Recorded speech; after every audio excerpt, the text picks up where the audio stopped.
guys! Welcome back to another episode of Art on a Thursday, where we get creative every single Thursday here on this channel. And in today's episode, I'm going to show you how to paint this watercolor flower bouquet in a jar step by step for beginners.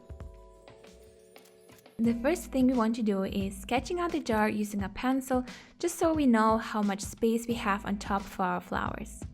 If you have troubles drawing something and keep it symmetrical, what you can do is just turning the page around from time to time and adjust the lines. This way you will notice immediately if it's still symmetrical or not.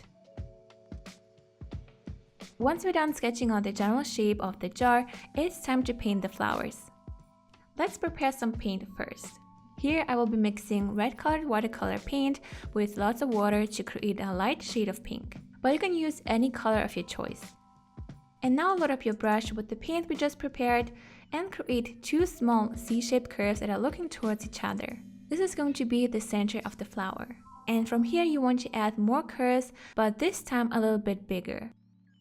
Load up your brush with the paint again, then slowly press down the brush onto the paper so the bristles lay flat on the paper while moving it in a curvy motion, and then quickly lift it up.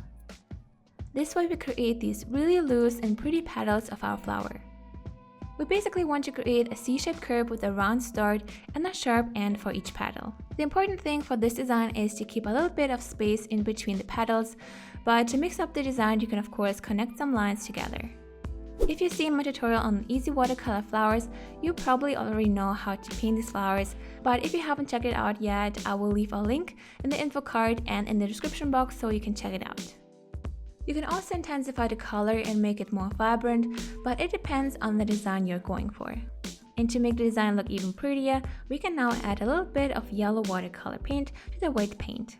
Just dip your brush into a little bit of yellow watercolor paint and carefully brush it over the petals to make the two colors melt into each other. I think these two colors create such a beautiful new shade. If you're using different colors for your flower, you can experiment with the second shade and see what color combination you like best. And from here you can create as many flowers as you like. Since these two flowers are the main focus of the flower bouquet, we can now balance it out with a few smaller flowers around it. For my bouquet, I added a smaller flower the same way using only yellow colored paint and also a few tulips above on the left side. To add more variety, I also painted a few small red flowers here and there. Once you lay down the first layer of paint onto the paper, you can use a darker shade and add it on top to create more depth. Don't think too much or try to make the flowers look super realistic.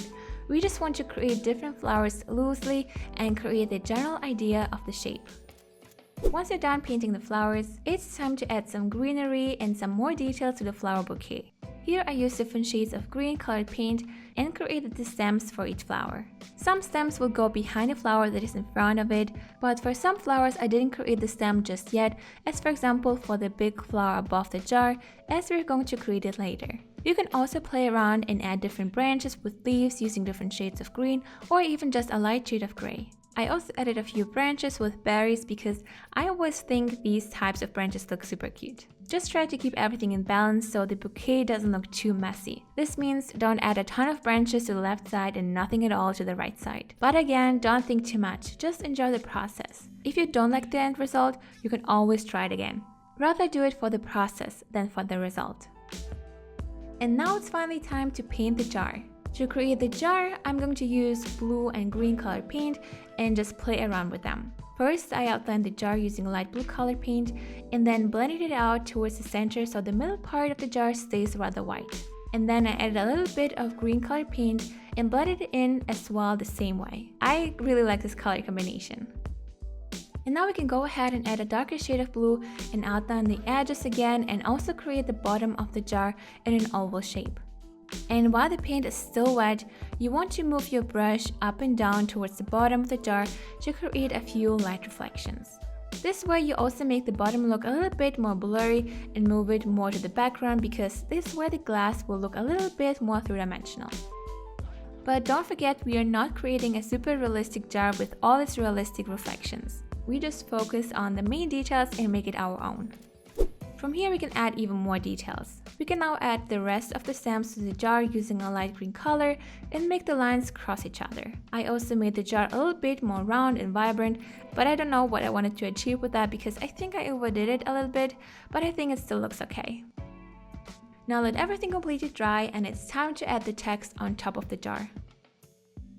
First, I outlined the text using a pencil and then used a darker shade of blue to outline the text. I saw different versions of the design so you can go for any style you like.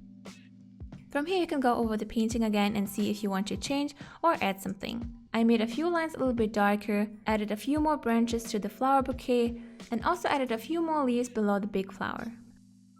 Let everything completely dry, erase any pencil lines if necessary, and you're done.